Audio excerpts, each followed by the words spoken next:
الحمد للہ رب العالمین والعاقبۃ للمتقین والصلاة والسلام علی سید الانبیاء والمرسلین اما بعد اعوذ باللہ من الشیطان الرجیم بسم اللہ الرحمن الرحیم فاذکرونی اذکرکم واشکروا لی ولا تکفرون صدق اللہ العظیم۔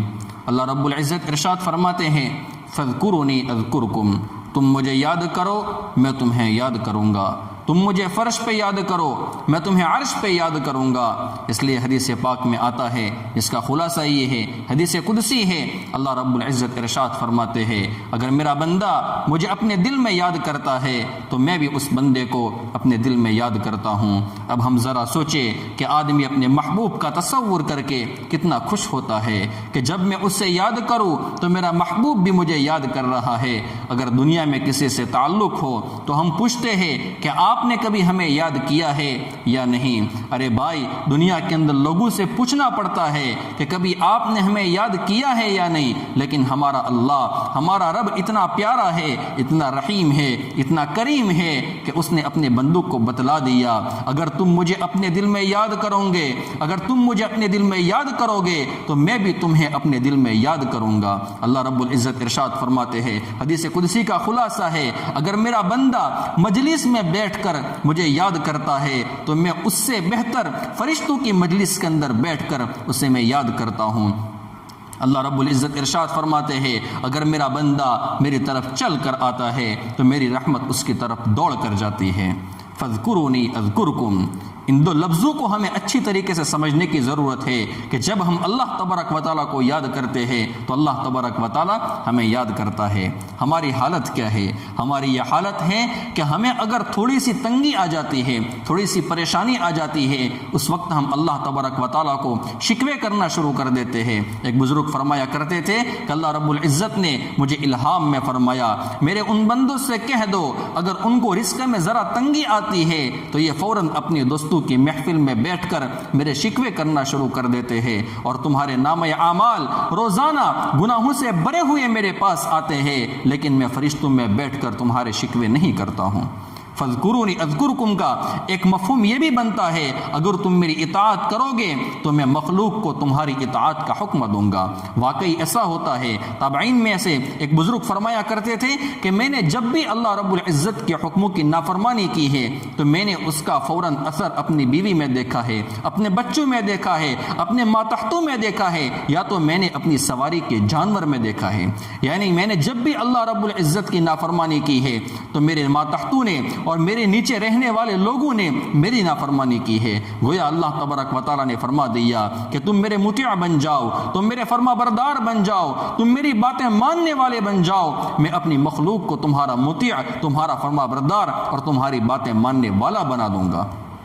یہی وجہ ہے کہ بعض مرتبہ ہم کوئی بات کتاب کے اندر پڑھتے ہیں تو ہمارے دل کے اوپر اتنا اثر نہیں ہوتا ہے، لیکن وہی بات جب کسی اللہ والے کی زبان سے ہم سن لیتے ہیں تو فوراً عمل کی توفیق مل جایا کرتی ہے۔ کیوں؟ اس لیے کہ اللہ والوں کی زبان اللہ تبارک و تعالیٰ کے ذکر سے تر ہوتی ہے۔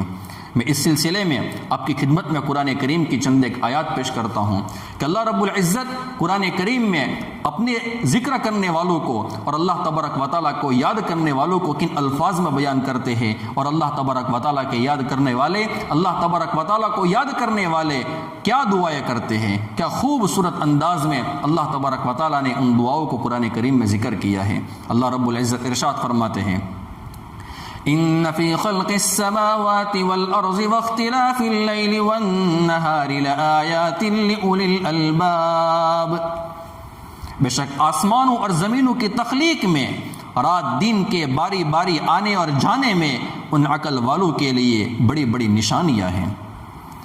الذين يذكرون الله قياما وقعودا وعلى جنوبهم ويتفكرون في خلق السماوات والأرض ربنا ما خلقت هذا باطلا سبحانك فقنا عذاب النار، جو اٹھتے بیٹھتے اور لیٹے ہوئے ہر حال میں اللہ کو یاد کرتے ہیں اور آسمانوں اور زمینوں کی تخلیق پر غور کرتے ہیں اور انہیں دیکھ کر بول اٹھتے ہیں اے ہمارے پروردگار، آپ نے یہ سب کچھ بے مقصد پیدا نہیں کیا ہے، آپ ایسے فضول کاموں سے پاک ہے، آپ ہمیں دوزخ کے عذاب سے بچا لیجئے۔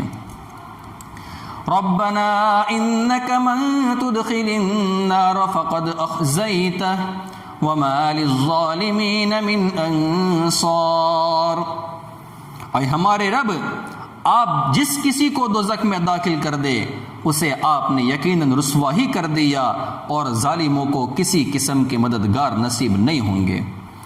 ربنا اننا سمعنا مناديا ينادي للإيمان ان آمنوا بربكم فآمنا ربنا فاغفر لنا ذنوبنا وكفر عنا سيئاتنا وتوفنا مع الأبرار۔ اے ہمارے پروردگار، ہم نے ایک منادی کو سنا ہے جو ایمان کی طرف پکار رہا تھا، اور کیا کہہ رہا تھا؟ اپنے پروردگار پر ایمان لاؤ، چنانچہ ہم ایمان لے آئے۔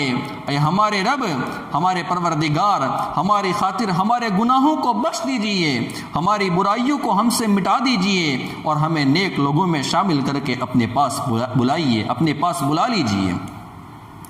ربنا وآتنا ما وعدتنا على رسلك ولا تخزنا يوم القيامة إنك لا تخلف الميعاد۔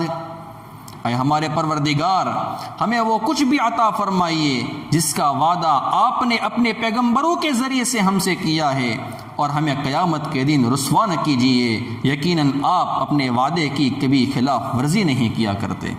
کیا خوبصورت انداز میں اللہ تبارک و تعالیٰ نے اپنے ذکر کرنے والوں کو بیان کیا ہے اور ان کی دعاؤں کا ذکر کیا ہے۔ اس سلسلے میں آپ کی خدمت میں ایک واقعہ پیش کرتا ہوں کہ جب بندہ اللہ تبارک و تعالیٰ کے ذکر سے غافل ہو جاتا ہے تو بندہ مردہ ہو جاتا ہے۔ یہ واقعہ جو میں آپ کی خدمت میں پیش کرتا ہوں، یہ واقعہ حضرت بایزید بسطامی رحمۃ اللہ علیہ کا ہے۔ ایک مرتبہ ایک شخص حضرت بایزید بسطامی رحمۃ اللہ علیہ سے ملاقات کے شوق میں اپنے وطن سے نکلا۔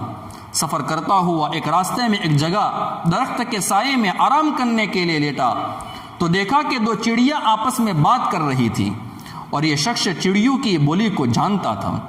تو ان میں سے ایک چڑیا دوسری چڑیا سے کہہ رہی تھی کہ معلوم ہے کہ یہ آدمی جو درخت کے نیچے ہے کہاں جا رہا ہے؟ دوسری چڑیا نے کہا کہ یہ تو بایزید بسطامی کے پاس جا رہا ہے۔ تو اس چڑیا نے کہا ان کا تو انتقال ہو گیا ہے۔ یہ شخص یہ بات سن کر پریشان ہوا، واپسی کا ارادہ بھی کر لیا، لیکن پھر سوچا کہ جب نکلائی ہوں تو جا کر کم از کم میں زیارت کر لوں۔ پھر اس نے اپنا سفر آگے جاری کر دیا۔ بایزید بسطامی رحمۃ اللہ علیہ کے پاس جب پہنچا تو کیا دیکھتا ہے کہ وہ تو زندہ ہے۔ ملاقات کی، بات چیت ہوئی، جب نکلنے کا وقت ہوا، جب رخصتی کا وقت ہوا تو وہ کہنے لگا کہ حضرت ایک بات پوچھنا چاہتا ہوں۔ پھر چڑیا والا سارا قصہ سنایا۔ حضرت بایزید بسطامی رحمۃ اللہ علیہ نے اس سے پوچھا کہ یہ کس وقت کا واقعہ ہے؟ اس نے بتایا کہ فلاں دن اور فلاں وقت کا واقعہ ہے۔ حضرت بایزید بسطامی رحمۃ اللہ علیہ کہنے لگے ہاں بھائی، چڑیا سچ کہہ رہی تھی، اس وقت کچھ دیر کے لیے میرا دل اللہ سے غافل ہو گیا تھا۔ اللہ سے دل کا غافل ہونا دل کا مردہ ہونا ہے۔ اللہ اکبر۔ ہمارا حال کیا ہے؟ ان کا تو دل کچھ دیر کے لیے مردہ ہوا تھا، ہمارا دل ہمیشہ ہمیشہ کے لیے مردہ رہتا ہے۔ ہم اللہ کا ذکر ہی نہیں کرتے۔ ہمیں اس واقعے سے عجیب نصیحت ملتی ہے، یہ حیرت انگیز واقعہ ہے۔ اس واقعے سے ہمیں عبرت حاصل کرنا چاہیے، اور ہمیں ہمیشہ ہمیشہ کے لیے اللہ تبارک و تعالیٰ کا ذکر کرنا چاہیے اور اس کا دھیان رکھنا چاہیے۔ اللہ تبارک و تعالیٰ ہمیں عمل کرنے کی توفیق عطا فرمائے، آمین یا رب العالمین۔ وآخر دعوانا ان الحمد للہ رب العالمین۔